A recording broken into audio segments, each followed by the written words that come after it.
अस्सलाम वालेकुम students, welcome to easy maths. आज हम एक्सरसाइज 1.3 का क्वेश्चन नंबर 1 डिस्कस करने जा रहे हैं, जिसकी स्टेटमेंट में उसने हमसे कहा है कि find the characteristics of the following numbers. हमारे पास इस क्वेश्चन के टोटल 6 पार्ट्स हैं और इंशाल्लाह आज हम वो इस वीडियो के अंदर कवर करेंगे। तो जिन्होंने मेरा प्रीवियस लेक्चर लिया होगा जिसके ऊपर मैंने कैरेक्टरिस्टिक्स ऑफ द लोगैरिथम को कैसे फाइंड आउट करना है इसके ऊपर डिटेल एक वीडियो बनाई है। अगर आप अपना कॉन्सेप्ट उसके हवाले से क्लियर करना चाहते हैं तो आप एक दफ़ा उस वीडियो को भी लाजमी देखें। तो चलते हैं अपने क्वेश्चन की तरफ। मैंने आपको करेक्टरिस्टिक्स को फाइंड करने के 2 मेथड्स बताए थे। एक मेथड मैंने आपको बताया था कि डेसिमल से पहले कोई भी जो वैल्यू लिखी हुई है उस डेसिमल से पहले जितनी वैल्यूज़ हैं वो देखकर अगर आप -1 कर देते हैं तो वो आपके पास क्या आ जाता है, करेक्टरिस्टिक्स ऑफ द नंबर आ जाता है। और दूसरा मेथड मैंने आपको बताया था कि आप साइंटिफिक नोटेशन में सिंपली उस नंबर को कन्वर्ट करें, जो उसका एक्सपोनेंट आएगा ना वो उसकी करेक्टरिस्टिक्स होगी। पहला सवाल मैं आपको दोनों मेथड से करके दिखाऊंगी, लेकिन जो मेरी प्रेफरेंस होगी वो दूसरा मेथड होगा, यानी कि साइंटिफिक नोटेशन वाला।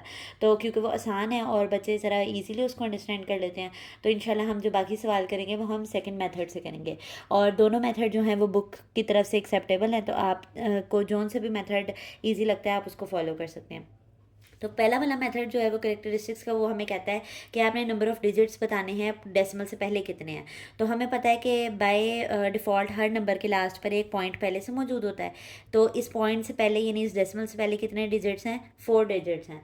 तो हम यहाँ पर क्या लिखेंगे, number of digits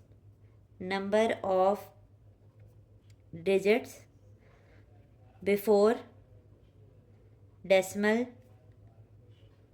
decimal is 4। और उसने जो हमें बुक के अंदर मेथड बताया था करेक्टरिस्टिक्स फाइंड करने के लिए, वो उसने हमें कहा था कि वो करेक्टरिस्टिक्स आपके पास वो क्या बनेगी कि number of digits before decimal लिखकर आपने हमेशा उसमें से 1 को माइनस कर देना है। तो 4 - 1 क्या आ गया हमारे पास, 3। तो इस वाले मेथड से हमारे पास करेक्टरिस्टिक्स क्या निकली है, 3 निकली है।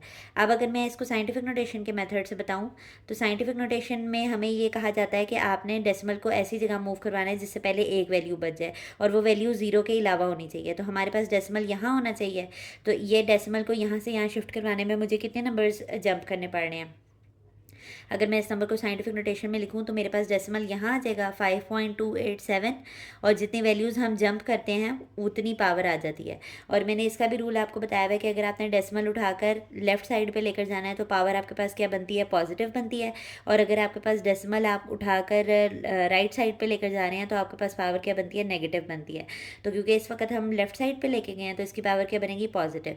और जो एक्सपोनेंट मैंने आपसे कहा था कि जो एक्सपोनेंट आएगा वही आपके पास करेक्टरिस्टिक्स होगी। तो इस मेथड से भी हमारे पास करेक्टरिस्टिक्स क्या निकली है, 3 ही निकली है। तो जो ये वाला ऊपर वाला मेथड है ना, ये आपके पास पॉजिटिव नंबर्स के लिए अलहदा है और नेगेटिव नंबर्स के लिए अलहदा ये मेथड इस्तेमाल होता है। ठीक है, तो ये आप चाहें तो इसको सिर्फ साइंटिफिक नोटेशन वाले मेथड से भी कर सकते हैं, उसमें कोई प्रॉब्लम नहीं है। तो बाकी सारे अब जो मेथड्स हैं वो मैं आपको इसी मेथड के ऊपर करवाऊंगी जो साइंटिफिक नोटेशन वाला है, क्योंकि इसके अंदर कोई भी नेगेटिव पॉजिटिव का केस नहीं है जैसा कि फर्स्ट मेथड में अप्लाई होता है। यानी फर्स्ट मेथड में वो आपको बाज़-औक़ात कहता है कि नंबर पॉजिटिव के लिए डिफरेंट केस होगा और नंबर नेगेटिव के लिए डिफरेंट केस होगा, और उसको रिमेंबर रख करना थोड़ा मुश्किल हो जाता है बच्चों के लिए। इसको साइंटिफिक नोटेशन में आप कन्वर्ट कर लें, डेसिमल हमारे पास यहाँ पड़ा हुआ है और इसे होना कहाँ पे चाहिए, रूल के मुताबिक डेसिमल को ऐसी जगह होना चाहिए जिससे पहले एक वैल्यू हो। तो आप इस डेसिमल को उठा के किस तरफ मूव कराने लगे, इसके सेंटर में। तो इसको अगर हमने लिखा है यहाँ पर तो 5.928, और हमने वैल्यूज़ कितनी जंप की हैं यहाँ पर 1। और मैंने आपको कहा था कि जो भी एक्सपोनेंट आता होगा, जो भी पावर आती होगी, वो आपके पास क्या होगी, करेक्टरिस्टिक्स होगी। तो यहाँ पर करेक्टरिस्टिक्स हमारे पास क्या बन जाएगी, करेक्टरिस्टिक्स क्या बन जाएगी, 1 बन जाएगी। ये नॉर्मली शॉर्ट के अंदर पूछे जाने वाले क्वेश्चन है, ये बाज़-औक़ात MCQ उसके अंदर भी लिखा आ जाता है कि बताएं इस वैल्यू की करेक्टरिस्टिक्स क्या बनेगी। तो इंस्टेड कि आप इतना मुश्किल देखें कि कितने डिजिट्स हैं इससे पहले, और फिर आप -1 को याद रखें कि हमेशा -1 ही करना है, तो ये डिफ़िकल्ट हो जाता है। तो ज़रा आपको जो चीज़ आती है साइंटिफिक नोटेशन जो हमने 2.1 और 2.2 में सीखी है, आप उसी को ही अप्लाई करें। ठीक है, तो ये करेक्टरिस्टिक्स 1 आ गया। इसमें देख लें, इसमें जो है वो नेगेटिव का केस लगेगा क्योंकि हम किस तरफ डेसिमल मूव करवाने लगे हैं, अपना राइट साइड पे मूव करवाने लगे हैं।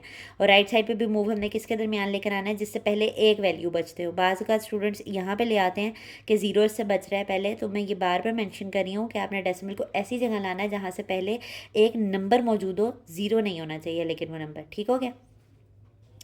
तो यहाँ पर देखें, आप इसको साइंटिफिक नोटेशन में कन्वर्ट करें तो ये बना 5.67 मल्टीप्लाई बाय 10 की पावर, यहाँ पर आप कितनी पावर नंबर आगे लेके गए हैं, 2 नंबर्स आगे लेके गए हैं। तो ये देखें यहाँ पर हमारे पास इसकी करेक्टरिस्टिक्स क्या बनेगी, हमारे पास इसकी करेक्टरिस्टिक्स बनेगी -2। देख रहे हैं आप यहाँ पर हम, क्योंकि मैंने अभी आपको बताया ना कि अगर आप राइट साइड पे डेसिमल को मूव कराते हैं तो हमारा जो पावर है वो नेगेटिव में आती है। और मैंने आपको ये बताया है कि जब प्रीवियस लेक्चर में मैंने आपको ये बताया था कि करेक्टरिस्टिक्स जब नेगेटिव आ जाती है तो हम उसको नेगेटिव नहीं लिखते, हम उसको, यानी अगर आपने ये -2 लिखा है ना, तो ये आपने -2 नहीं लिखना, बल्कि आपने 2 के ऊपर बार डाल देनी है। 2 के ऊपर बार किस चीज़ को शो करता होगा कि वो करेक्टरिस्टिक्स क्या आई है, नेगेटिव आई है। तो वो नंबर क्या आया आपके पास, नेगेटिव आया। बस आपने इसके ऊपर ये बार मेंशन कर देनी है, बार रिप्रेजेंट्स नेगेटिव करेक्टरिस्टिक्स, ठीक है। हमने ये भी सीखा था कि characteristics can be either positive और नेगेटिव, लेकिन हमने कहा था कि मेंटीसा जो है वो हर सूरत क्या होना चाहिए, पॉजिटिव। तो यहाँ पर आपने परेशान नहीं होना है कि ये करेक्टरिस्टिक्स तो हमारे पास नेगेटिव आ गई है। और नेगेटिव को लिखने का तरीका क्या है कि आपने माइनस साइन साथ नहीं लगाना, बल्कि ऊपर उसके एक बार डाल देनी है, ठीक हो गया। नेक्स्ट आप देखें, यहाँ पर भी हमने डेसिमल को मूव करवाना है ऐसी जगह पर जिससे पहले एक वैल्यू बच जाए, ठीक है। तो हम यहाँ पर लिखते हैं इसको साइंटिफिक नोटेशन के अंदर, तो ये 4.9 बन जाएगा। और आपने कितनी वैल्यूज़ जंप की हैं इधर, 1 2 3 4 5, कितनी वैल्यूज़ जंप की हैं, 5। और क्योंकि हम राइट साइड पर मूव करा रहे हैं डेसिमल, तो हमारे पास ये पावर क्या बनेगी, -5। तो यहाँ पर इसकी करेक्टरिस्टिक्स क्या बनेगी, करेक्टरिस्टिक्स यहाँ पर इसकी कितनी बनेगी हमारे पास, -5। और मैंने अभी आपको बताया कि आपने करेक्टरिस्टिक्स को ऐसे माइनस फॉर्म में नहीं लिखना, बल्कि आपने बार फॉर्म में लिखना है अगर आपकी जो करेक्टरिस्टिक्स है वो माइनस में आ रही है। तो ये आपने इसके ऊपर क्या डाल दिया है, बार डाल दिया है। नेक्स्ट क्वेश्चन देखें, इसमें डेसिमल कहीं पर मौजूद ही नहीं है, तो आप यहाँ पर इसके लास्ट पे एक डेसिमल होता है, और साइंटिफिक नोटेशन का रूल है कि उससे पहले एक नंबर बचना चाहिए और वो नंबर 0 के अलावा होना चाहिए। तो हम इसको साइंटिफिक नोटेशन में लिखेंगे, तो ये 145 मल्टीप्लाई बाय कितनी वैल्यूज़ जंप की हैं आपने, 3 ज़ीरोज़ हैं और 2 ये नंबर्स हैं, तो 3 + 2 कितने होते हैं, 5। यानी इसकी करेक्टरिस्टिक्स क्या होगी, 5। अच्छा, कुछ स्टूडेंट्स अब यहाँ पर कंफ्यूज हो रहे होंगे कि ये ज़ीरोज़ यहाँ से किधर गए। तो जिन्होंने मेरा साइंटिफिक नोटेशन वाला लेक्चर लिया हुआ है उन्हें अच्छे से पता होगा कि ये जो ज़ीरोज़ हैं ये 10 की पावर में क्लोज हो जाते हैं, बंद हो जाते हैं। तो इसकी करेक्टरिस्टिक्स हमारे पास क्या आएगी, क्योंकि यहाँ पर कोई नेगेटिव का साइन नहीं आया और हमने जो डेसिमल है वो लेफ्ट साइड पे मूव करवाया है, तो ये पावर पॉजिटिव है, तो इसकी जो करेक्टरिस्टिक्स है वो भी क्या होगी, +5 ही होगी। ओके हो गया। नेक्स्ट हमारे पास जो लास्ट क्वेश्चन है इसका, वो हमने डेसिमल को मूव करवाना है ऐसी जगह पर जहाँ से पहले एक नंबर मौजूद हो और वो नंबर 0 ना हो। तो ये 2.347 है, हमने कितनी वैल्यूज़ जंप की हैं, 2 वैल्यूज़ जंप की हैं।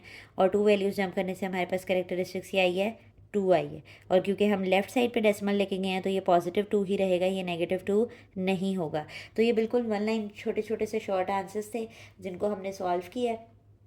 तो आप ये देखें कि ये कितना आसान है इसको इस मेथड से करने के लिए। लेकिन अगर आप लोग फिर भी, आपके लिए जो फीलिंग है कि वो आपने ये वाला मेथड फॉलो करना है, तो आप वो भी कर सकते हैं। मैंने अपनी वीडियो के अंदर जिसमें मैंने करेक्टरिस्टिक्स का बैकग्राउंड बताया है उसमें मैंने दोनों ही मेथड्स को काफ़ी डीपली एक्सप्लेन किया है। पर क्योंकि ये आपको पूछा जाना है, एक एज अ शॉर्ट क्वेश्चन पूछा जाना है, तो फिर इसके लिए इतना मुश्किल मेथड मैं बच्चों को प्रेफर नहीं करती और ईजी मेथड की तरफ लेकर चलती हूँ। और उम्मीद करती हूँ आपको आज की जो वीडियो है वो समझ आई होगी। और अगर आपकी फिर भी कोई क्यूरी बाकी रह जाती है तो आप हमसे कमेंट सेक्शन में पूछ सकते हैं। हमारी वीडियो को लाइक कर दिया करें और चैनल को सब्सक्राइब कर दें ताकि हर नई आने वाली वीडियो आप तक आती रहे। अल्लाह हाफ़िज़।